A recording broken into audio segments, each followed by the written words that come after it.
You bank, shop, and listen to music all online. Why not learn online too? Take DMAC online classes to complement your academic studies or earn your DMAC Associate's degree in business, liberal arts, or criminal justice entirely online. DMAC offers the most affordable tuition and fees in Iowa. Apply and register for classes online at dmac.edu. Your schedule, your DMAC.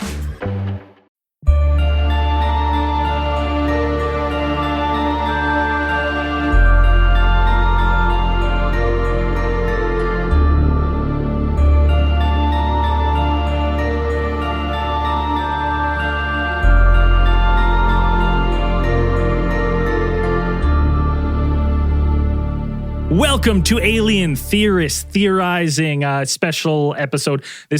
We did an interview segment last year called Theorists in the Desert, and we're back at it again. This is, of course, the build-up to Contact in the Desert, June 2nd to 4th, in person this year. No more virtual nonsense. We don't have to do that. It's in person, in the flesh, so to say. I'm Braden. I'm Zell. I'm Dan. And I'm Manu. And today we're joined by a very special guest, Dr. Manu Seyfzadeh. Good to be with you. Thanks for the invitation. Yeah, for people who don't know who he is, he's a medical doctor and scientist by academic training. He's obtained his MD and Ph.D. degrees at the University of California, Irvine.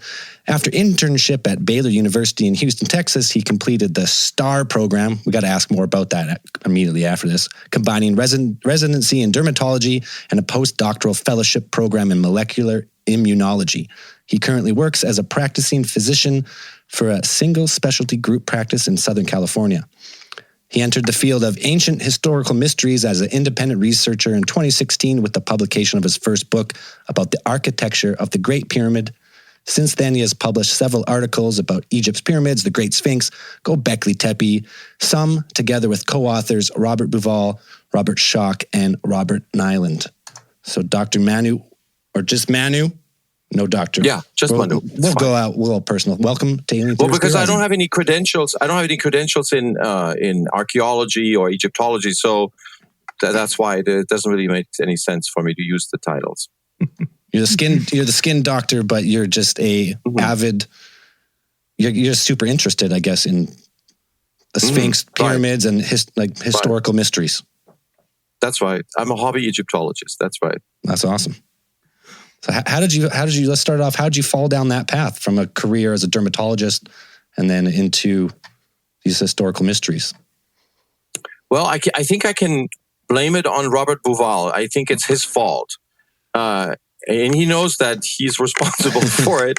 When I read Orion, the Orion mystery, that's the first time I went from just watching regular programs on TV to actually looking things up myself. I thought it was just a fascinating book. And that's kind of how things got going. I read that book probably 15 years ago, I want to say. But in 2016 is the first time that, I started actually researching and writing. That's the book you just mentioned. It had to do with the architecture of the Great Pyramid. And then in 2017, I actually met Robert. I met Graham and Robert together in Croatia. We took one of those tours that you probably well know about. In those days, both of them still used to do those things. And we were together on a boat for a week. So it was amazing. A lot of conversations. And so during this trip, I got a copy of Origins of the Sphinx. Robert and Schoch, they had just finished the book. And so Bauval brought a few copies, and one of the copies he gave it to me. And I got home from Croatia and I started reading the book. And so one thing led to another, and that's how the first paper got going with Bauval and Schoch about the lioness Mehit, and then and on and on and on. So you know how it is. Once you get the spark, then there's no stopping it. Down and down you go. Yeah, it's. I mean, the same thing kind of happened with us on this show. It started off as a couple friends, shooting the shit on a beach somewhere over a couple of beers, and next thing you know, as we moved ways, it built and built and built until you kind of connect with people with a similar passion, and next you can't catch yourself from falling down all the rabbit holes. So it's always a fun world, especially when we get to meet other people that have a real passion for this stuff. Yes. So we can all relate to the same path. Yeah. Now, what is it? Yeah. Sorry, go ahead, Braden? Zell. I was just going to ask, what, like when you started going down the mystery of, I mean, specifically, I guess, like the Great Pyramid or like the three main pyramids of Giza, what was the first like real mystery who kind of made you all think about like an alternate theory of the pyramids? Because right now, as it stands, isn't it? It's like Khufu built this pyramid. It's a tomb, but it contains really no hieroglyphs, or they never found the body, which said, it's probably, it was grave robbed, who knows how long ago. So what was the big mystery? What really drew you down that rabbit hole? Well, I was interested in a design, the idea behind the dimensions, and so that had to do with astronomy for me, because that was actually my entry. So I looked at the dimensions of the Great Pyramid in cubits, and some of those numbers rang familiar from astronomy. So I came at this from astronomy, just like Robert did. Robert looked at the pyramid text, and he found that the pyramid texts don't only talk about a sun religion, but there's also a rich tradition that talks about the stars, and especially, certain stars of significance. And Robert concluded that it is the stars that actually inspired the layout of the Giza pyramids. And so for me, the next logical step was, if the stars gave rise to the layout of the pyramids, then maybe some other astronomical objects gave rise to the dimensions of the actual pyramids themselves. And so this is kind of how I was interested. I was never really focused on the engineering of I know that's a big mystery, and a lot of people get interested in that, how the stones were cut, how the stones were lifted. But I initially started more interesting. For me, it was more, the design was the more interesting part. And of course, since then, I've made friends with Jean-Paul Bauval. He's Robert's brother. He's an architect, and Jean-Paul and I, we talk every week. We're very close friends, and he's an architect by training.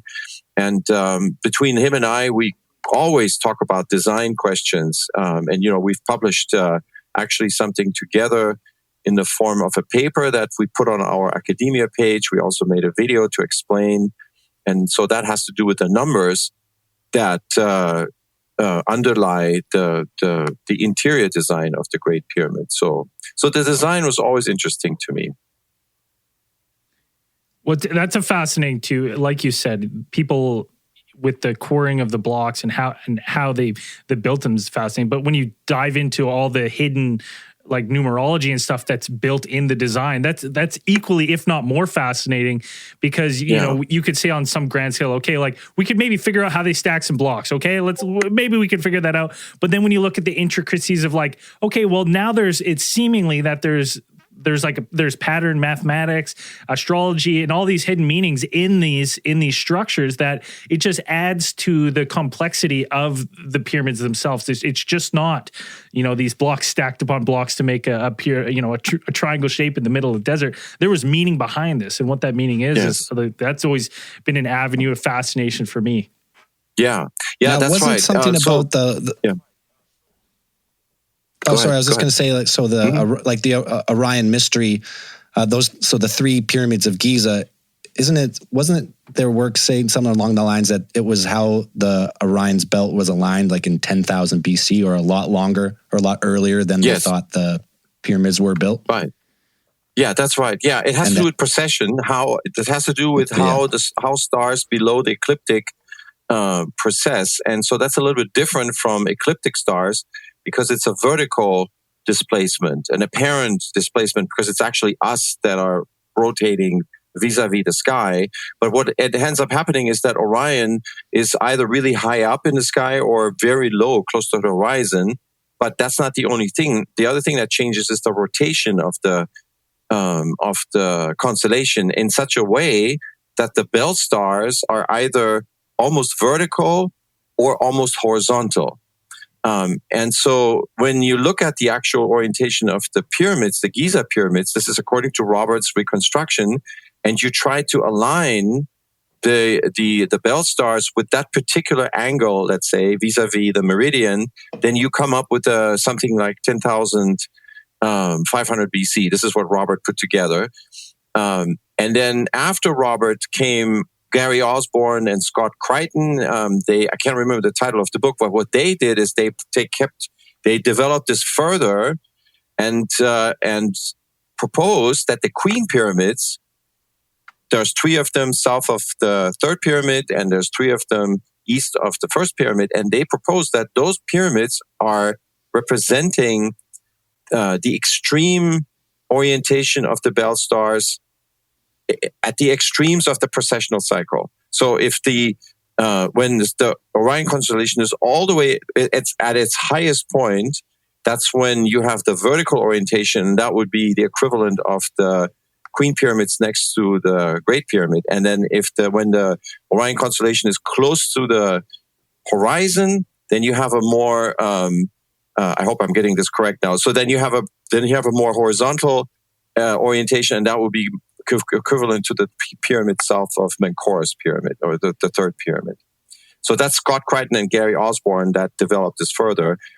And I don't know if you know, but Gary's most recent data, now he's looking at the quantification of this time scale. So he's actually looking now at the Giza diagonal, and again, with respect to precession, and he's now quantifying specific points on that line and what they might mean in terms of the Penniston Code. As you know, Gary's working on the Penniston Code, and that is relevant to what you guys are interested in. So I'm just trying to connect all these different authors so you see the big picture, the big concept behind the processional.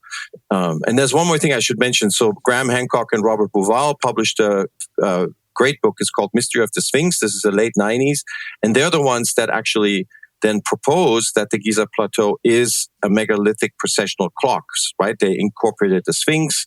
They incorporated the 3 Giza pyramids. And what they were saying is that, yes, maybe the Giza Plateau was constructed in the Old Kingdom, but it is commemorating a time long before the Old Kingdom, specifically Zeb Tepe.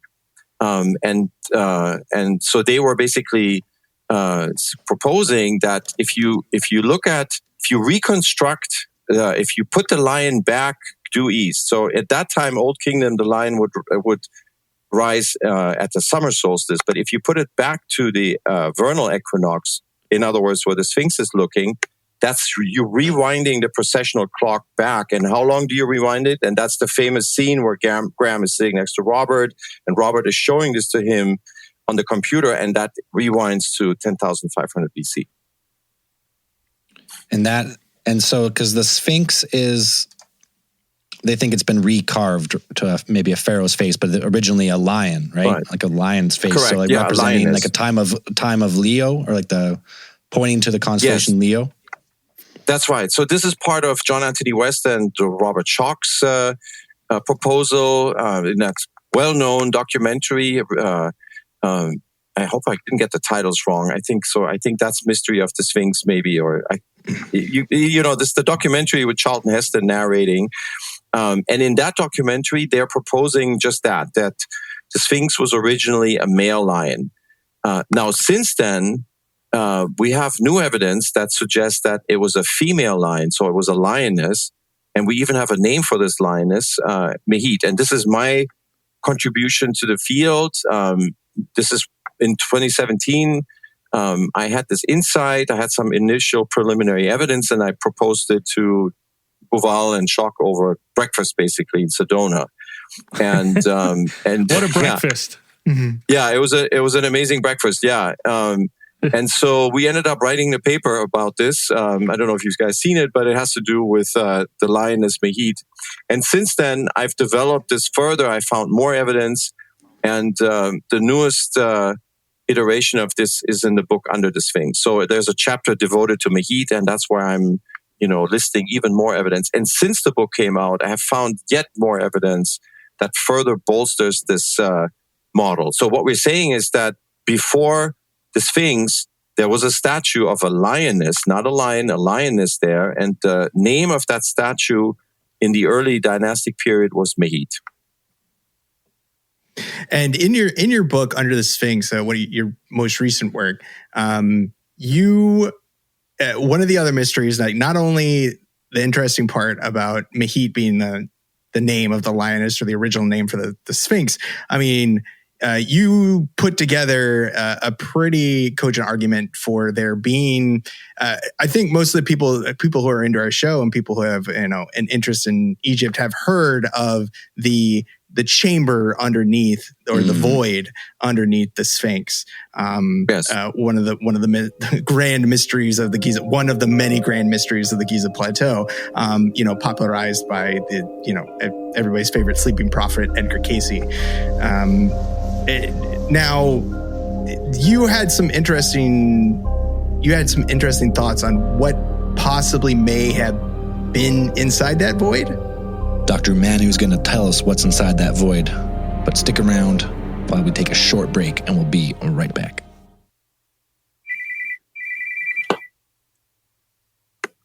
Yes, that's right. So you can take that if you want. That was the CIA telling him not to. Yeah, shut up. Don't talk. No more talking. Yeah. Not You've about. given up too many secrets.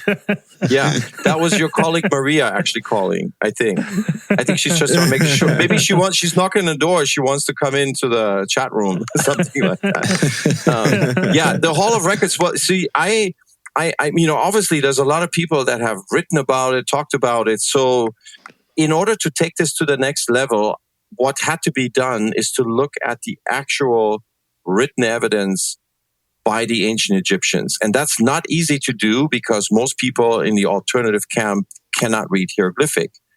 So they have to use evidence from Edgar Cayce himself, for example. And that's fair, that's fine.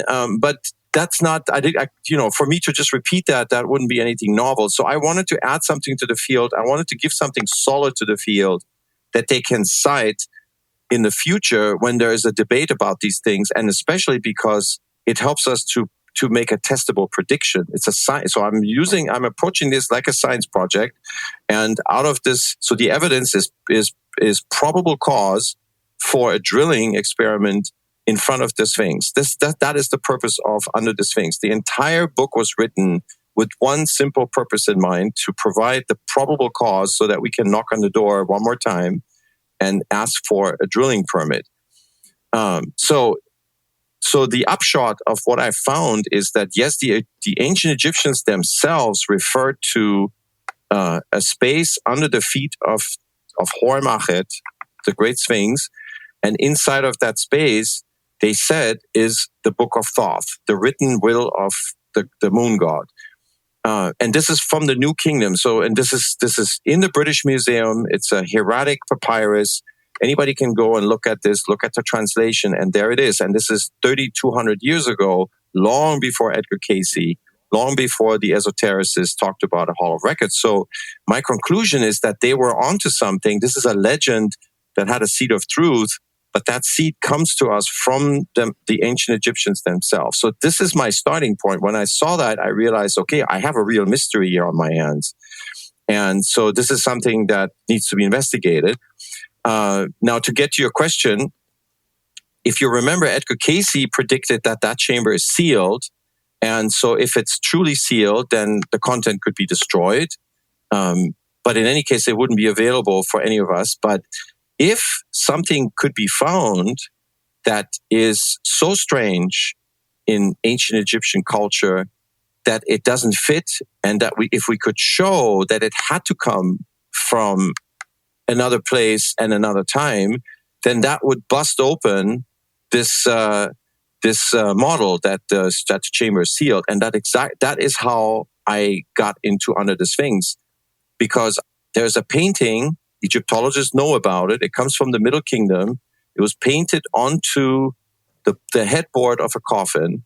And that painting, to cut to the chase, in my reconstruction, and I'm looking at the written text around it, various other texts that relate to this, and it's basically a depiction of the heliocentric solar system with 9 planets encircling the sun in the center. Now, this is not something that the ancient Egyptians knew, and we know this for a fact. So how did they come into possession of such a painting that shows such astronomical observations that they couldn't have made? And so the one way to explain it is that they tapped into an archive where that knowledge was being stored. And so that was the next step in the book. I'm following that trace, and it takes me back to Giza. It takes me to a real archive that has a mythological correlate. And the mythological aspect of this archive is fascinating because it contains the words of God. That is where God's words are stored. So this is not just some archive. This is the archive. This is the Ark of Egypt, the Genesis archive, so to speak. And so you could say, well, this is just in the mythical coffin texts. But the beauty of it is there's actually a real archive that has exactly the same name, and it was the royal scribe. The chief scribe was in charge of it, and there's a reference to it in the funerary, stone plates, direct reference to it. And then the final step is to basically trace this back to a statue that was guarding it, and that statue was Mehit, the lioness I just mentioned. So I can take this back to the very beginning of Egyptian civilization.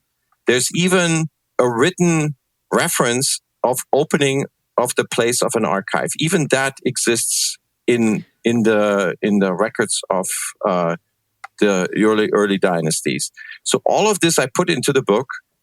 Anybody who's interested, whoever needs to, put some beef under a Hall of Records argument can go to this book. There's a full bibliography. There's endnotes. There's an index. And I made it like that so people have a reference if they need some solid backing for this Hall of Records idea. And of course, ultimately, the goal is to do another drill to prove once and for all, or to falsify, whether or not there's such a space in front of the Sphinx.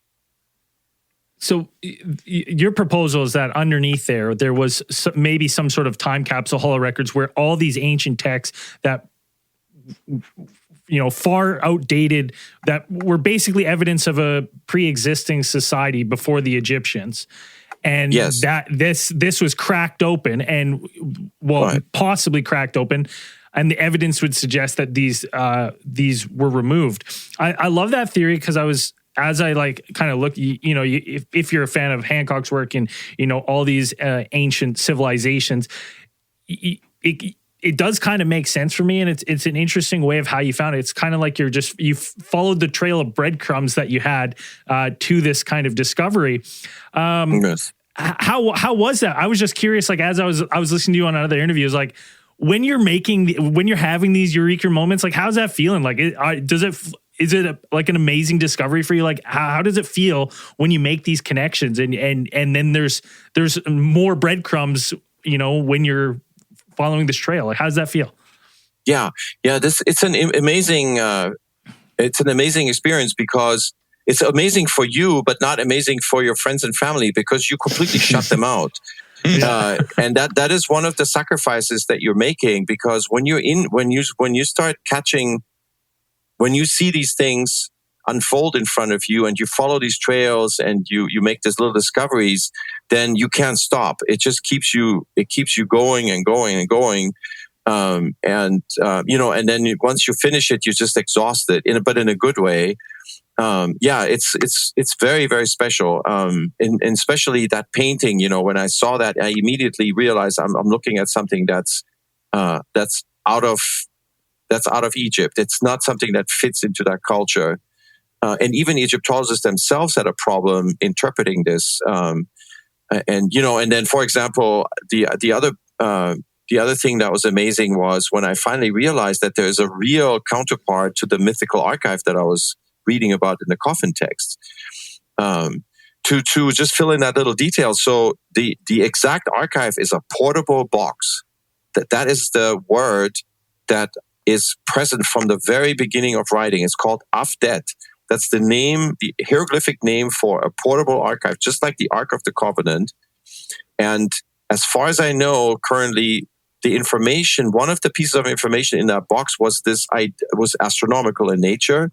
It was the idea that the sun was in the center and it was surrounded by 9 objects, just like planetary orbits. So this is what I can show comfortably with the written evidence. There may have been other things, and there may have been other boxes, yes, but it isn't in the way I see this. It's not a library with shelves and books in it. No, it's an old-fashioned. No. I don't know if you remember, but in the Indiana Jones movie series, right? At the end, when he's looking for the Holy Grail and he walks into this cave, right? And there's the Knight of the Templar. He's guarding all these grails. All these grails. That's right. And they're golden and diamond studded, but their actual grail is just a little wooden chalice. Yeah. It's a simple item. And so this is kind of the same feeling I had when I finally realized that we're not looking for a Library of Alexandria. We're looking for just a box, something really simple. That would make sense. That makes a lot of sense, because if you think the pyramid structure, the shape in itself, if you take out all the construction and anything, it's a very simple shape.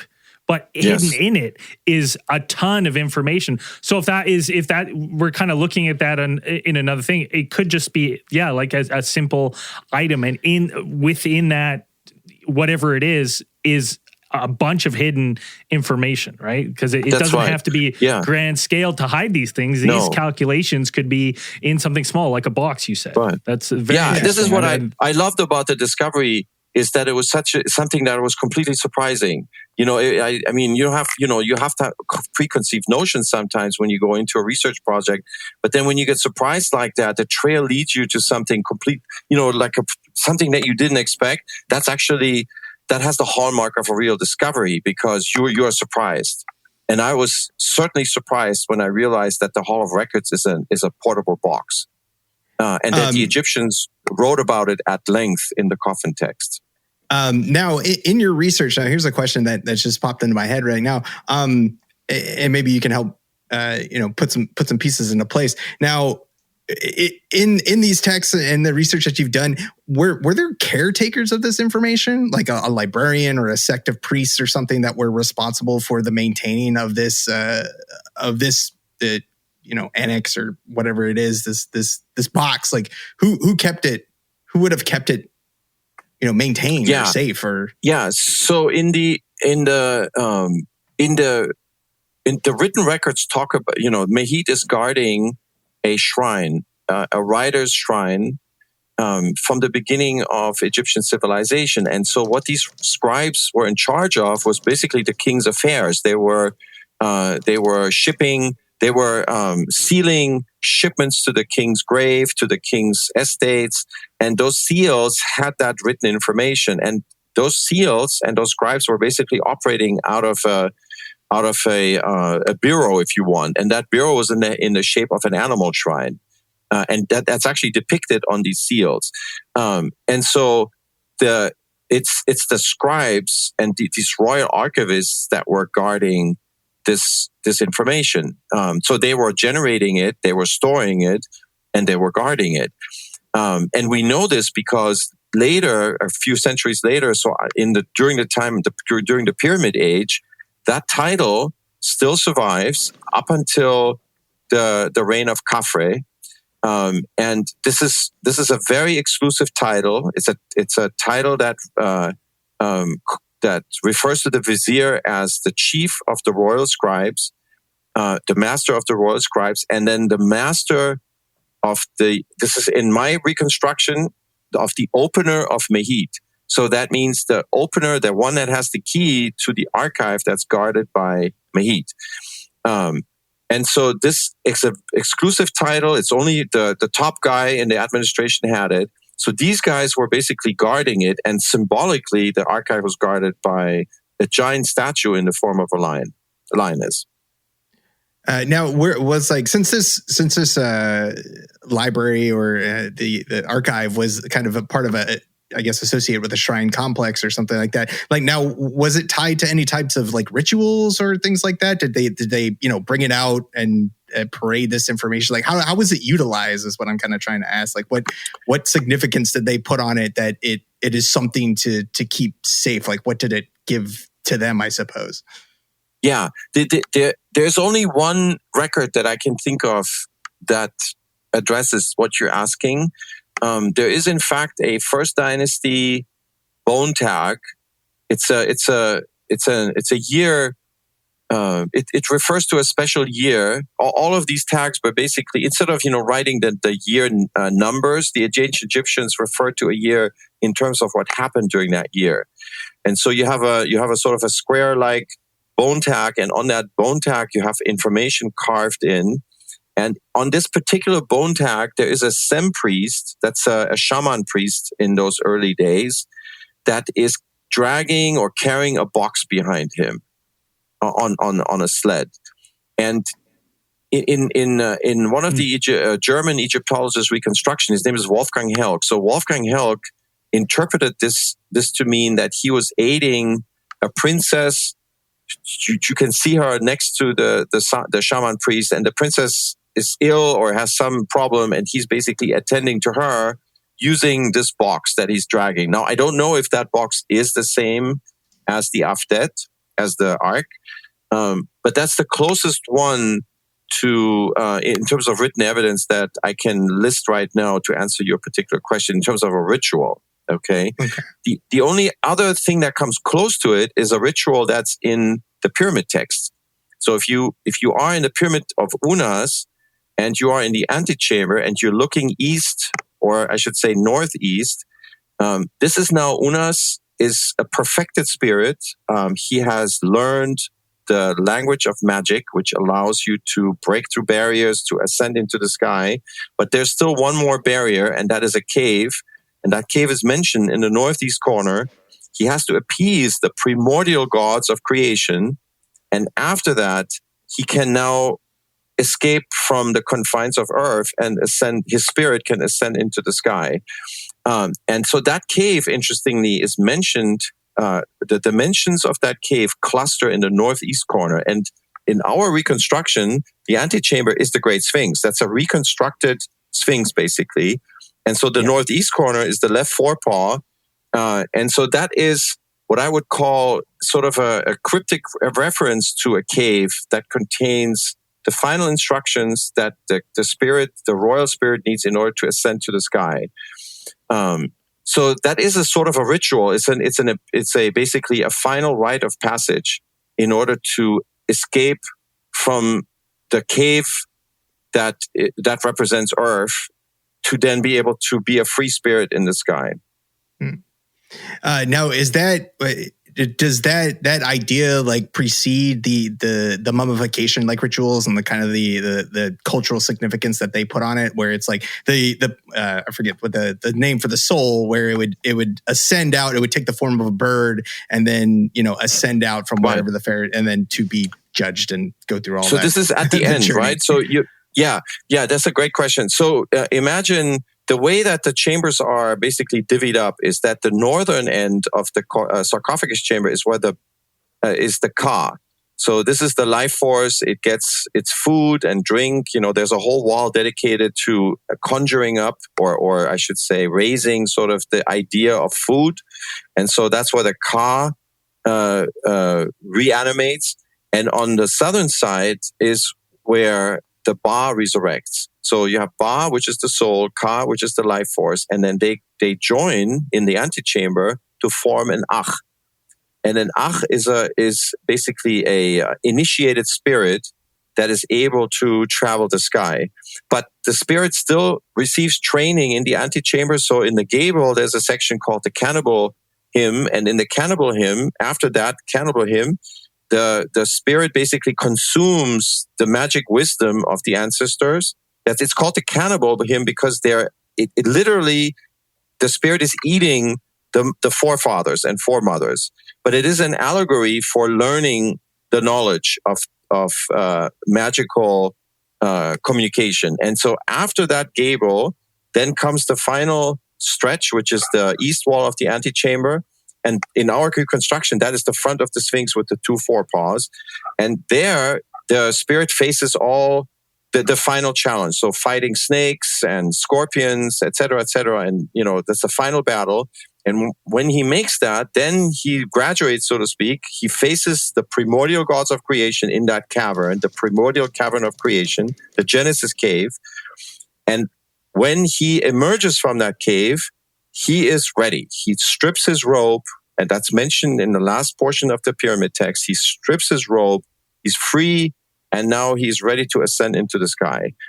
And interestingly, the pyramid text sent the spirit both to the east and to the north.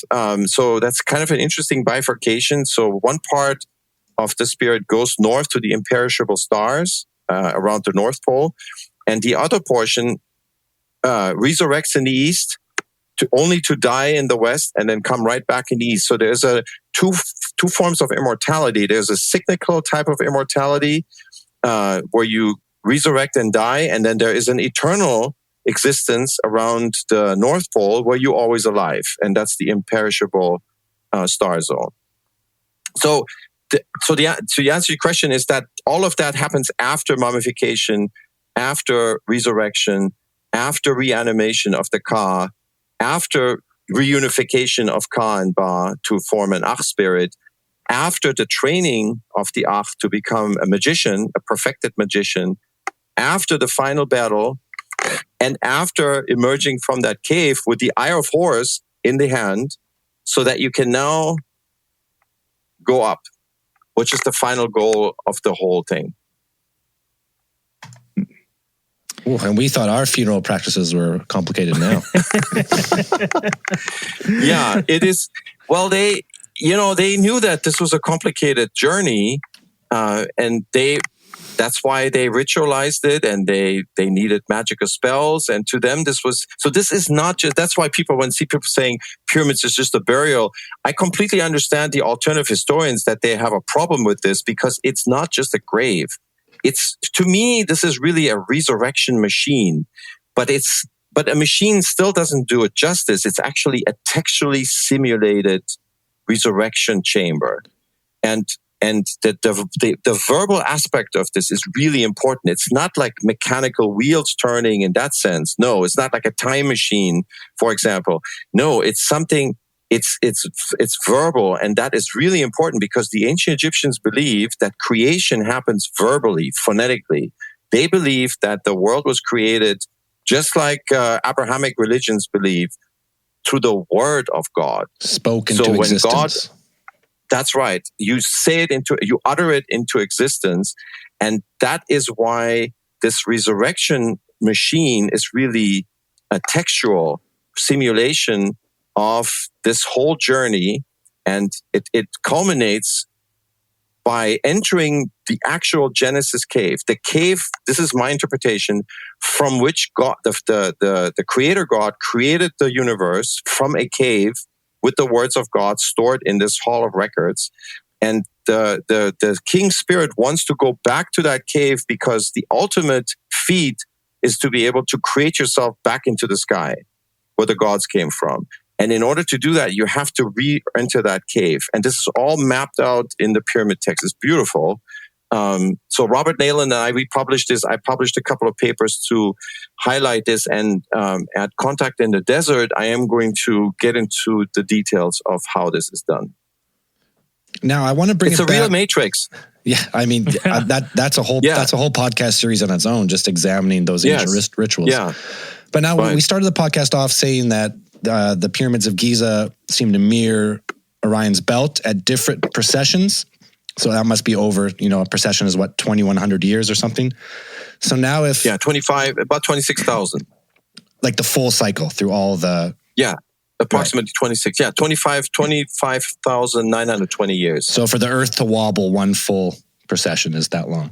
Yes. Now, because this is a question I've always had after, watching the Pyramid Code and all these other things and Graham Hancock's work, is it's obvious. I mean, the Egyptians were there. They built onto the pyramids or completed them in some fashion. But if there was a culture before who had built these pyramids seemingly much before the time of ancient dynastic Egypt, what was built there first if anything, if we're going that route? Like something must have been there if it was before the time of Egypt, and then either Egypt, like the modern, like the ancient, we call it ancient now, but for them, they were the new culture back then.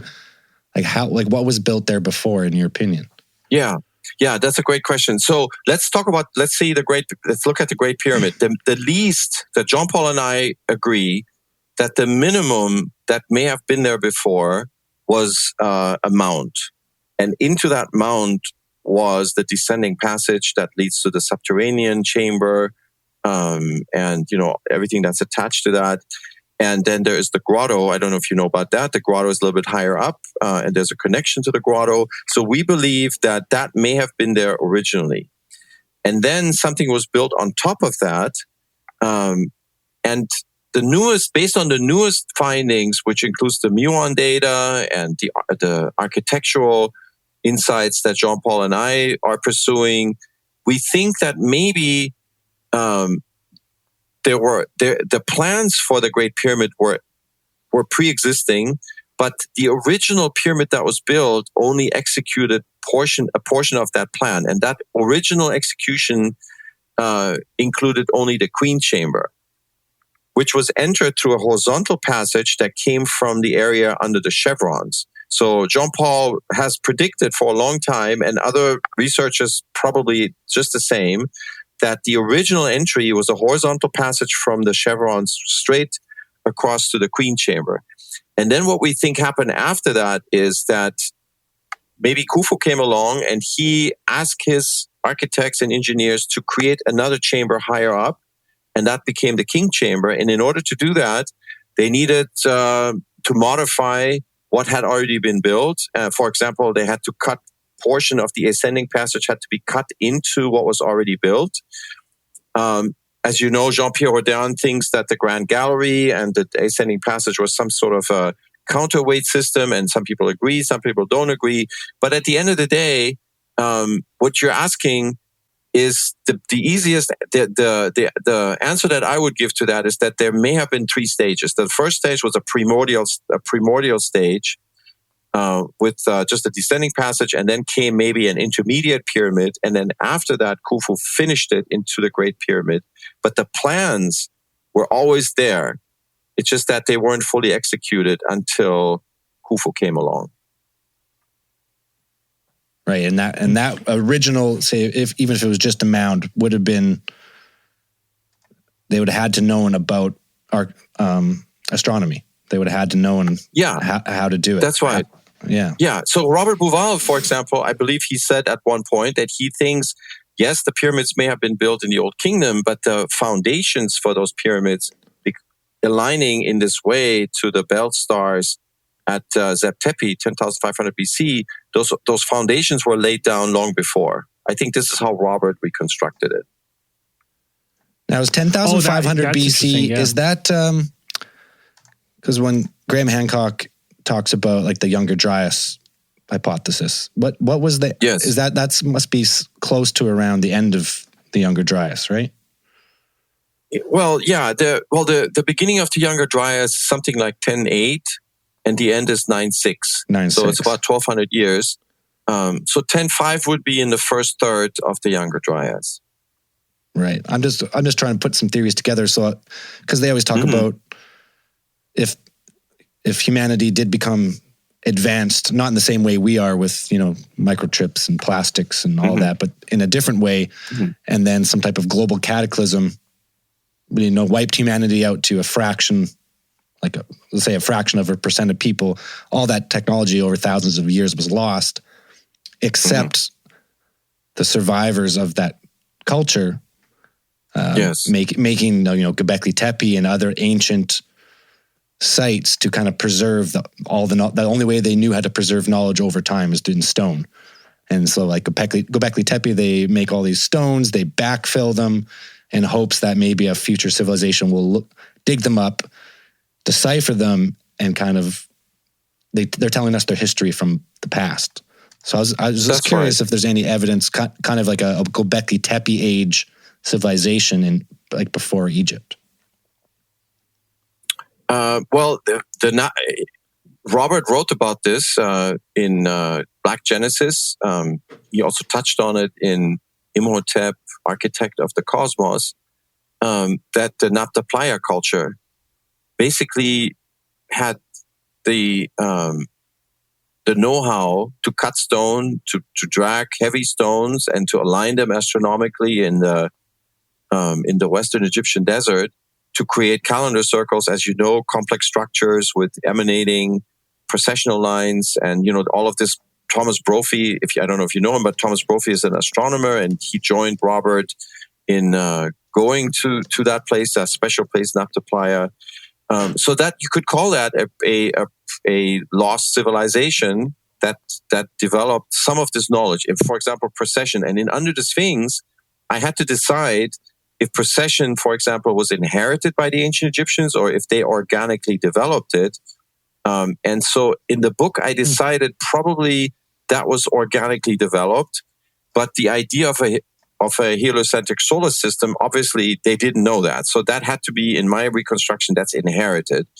And so if there was such a lost civilization and they didn't survive in large numbers, they had a few survivors and they carried their knowledge, they stored it maybe in different places. And I know that Graham is looking for a Hall of Records, just like I was looking for a Hall of Records in Egypt, and I'm sure that Graham is looking for a Hall of Records elsewhere. And so because he thinks that those were the Apkallu, the 7 sages in the Sumerian mythology, that they're basically the representatives, the representations of these survivors from the lost civilization, and they sort of spread out like a diaspora, different parts of the world, and they carried their knowledge with them, their metrology, their writing, maybe, all the seeds of civilization. They carried that with them, and then they fertilized, so to speak, different parts of the world with their ideas and their know-how. And one of those places may have been Göbekli Tepe. One of those places may have been the Nile Valley. And one of those places may have been an archive, a cave in Giza, and a lioness was carved to guard it, sort of as a monumental shrine to mark the spot. Here, look here, there is knowledge hidden from a prior cycle of civilization. So this is sort of in a nutshell. Not only knowledge, but like a time capsule. If you go with precession, here's the lion facing this way at this time. If you look back, this is when this was built. Right. This is where it is. That's right. In Under the Sphinx, I reconstruct an exact date, actually, because so what I'm proposing is that it wasn't the sun that was being tracked, but what was being tracked was an equinoctial eclipse. So it's a lunar event, and that is really rare. And so that's why I'm proposing an actual date. So I think the Mehit statue, the original lioness statue, was commemorating a specific date when that archive was laid down. Now, that's really cool. But I have to say that my main thrust is to falsify the Khafre narrative. And I think we have done this now with Egyptological evidence, with written evidence, is that the Khafre story that he built the Sphinx from the ground up cannot be correct. Because we have written references now that date to before the time of Khafre. But because I can only take the writing back to 500 years earlier, I have to defer to my colleagues like Graham Hancock, Robert Bauval, Robert Schoch, because they have different kinds of evidence. They have geological, astronomical evidence. They're making the case that that statue is much older. So it's like 12,000 years old. So I defer to them on telling us how old the statue actually is. But in terms of me, I looked at this as with scientific logic, and in science you falsify models, and the evidence that I'm putting forward in the book, in my opinion, falsifies the Lehner model, the George Reisner model, Zayawas, all these people. They're the ones that basically think that Khafre constructed the Sphinx from the ground up. Now, I just had a question because you said with your book you're hoping to make compelling argument to basically drill, right, and find out once and for all is what you said. If there is a void down there, what is the pushback? What do you think the pushback is to find these discoveries and run these projects? What do you think? What's the biggest barrier to these things? I think one of the biggest barriers is that Hawass wants to discover those things on his own. I think he wants to have his name on the discoveries. He doesn't want to, and maybe the Egyptian Antiquities Ministry doesn't want foreigners to basically claim the prize for something like that. And for me, that's actually okay. I don't need the accolades. For me, I look at this as a collaborative project with the Egyptians. If Zahi Hawass wants to do the drilling and claim the credit, that's fine with me. But I could definitely see it from your perspective, where it's, if you've been following this breadcrumbs, you're like, I don't care who finds the next one. I just need to know if I was right. In what I'm researching. So I can see that. One of the theories that I've in reading about Egypt and studies in Egypt and stuff is that maybe there's a little bit of a conspiracy that they don't want it to affect tourism, right? Like and they put up all these barriers so they can keep the mystique, because if there's all these mysteries that we can't solve, then they remain mysterious, and they can draw on the masses, because it is a huge moneymaker for Egypt. Yes, tourists. So. Absolutely, that's also part of it. I completely agree with you. So this is not a completely liberated scientific endeavor. What goes on in Egypt? There's politics involved. There's a lot of money involved. There's the flow of information, how to control it is involved. So I don't have any illusions that as an individual that I have any sway to convince somebody in the ministry to do another drill. I understand that, but at least now they can say that there's no Egyptological evidence for an archive under the Sphinx, because there is. Before, they could say, Schoch can say whatever he wants. He's a geologist, but, we are Egyptologists, and we think that the Sphinx is a Khafre statue. But now they can't say that, not with a straight face, because they are aware of us. I know that Mark Lehner knows about our publication because I gave it to him. He knows that there is a carving of a lioness statue in front of a temple that predates Khafre by 500 years. I gave it to him, and I gave it personally. I gave it to Zahi Hawass on a big poster, thick paper, just a couple of months ago. So they can't say that they're not aware of this. So that's how it happens. Gradually, people will put pressure on them. They're going to look ridiculous if they keep making those claims. At some point, we're going to get an experiment. And I just think it's one of those things where people, and I think it's just a human trait, unfortunately, where people dig their heels in the sand and they're like, this is how it was. And, I'm the expert on this, and it can't be any other way. And so it's like, it's for them to sometimes, if something new comes, that means everything they've been saying for their life's work has been either incorrect or maybe just a little off, right? Which then, it hurts the human ego sometimes in these kind of things. Yeah, unfortunately. Yeah, that goes both ways. For example, I have to be aware of the possibility that I could be wrong. Of course, they could be right, I could be wrong. It's an important thing not to get married to a model. In science. And I'm not married to model. I'm willing to let go of it, but I wanted to even the playing field, because we got to look. That's the thing. We got to look. We got to take a peek. We got to look. Right? We got to look. Right. We got to look. We can't just say no and not look, because then you're shutting that down. That's right. And I'm not going to walk away just because they're not letting us go and drill, because I am in the process as we speak to repeat a satellite radar experiment that was performed by two Italian researchers that just recently published an amazing paper. They found spaces inside the Great Pyramid that we didn't know existed. Several spaces, and they used that was just recently, wasn't it? Like March 2nd or something. Yeah, that's right. And so at this point, I'm actually together with a small team, including a geophysicist, and we are replicating the method. We are learning what they did, because they didn't publish all the details. But so we're replicating first the method, and we already have a satellite image of the Sphinx. we're going to need another image that is from a slightly different angle. And so the ultimate goal is to use that technique to show that there's a space under the left forepaw. And that technique is just the best technique that I've seen so far. It's better than ground penetrating radar, better than electric conductivity.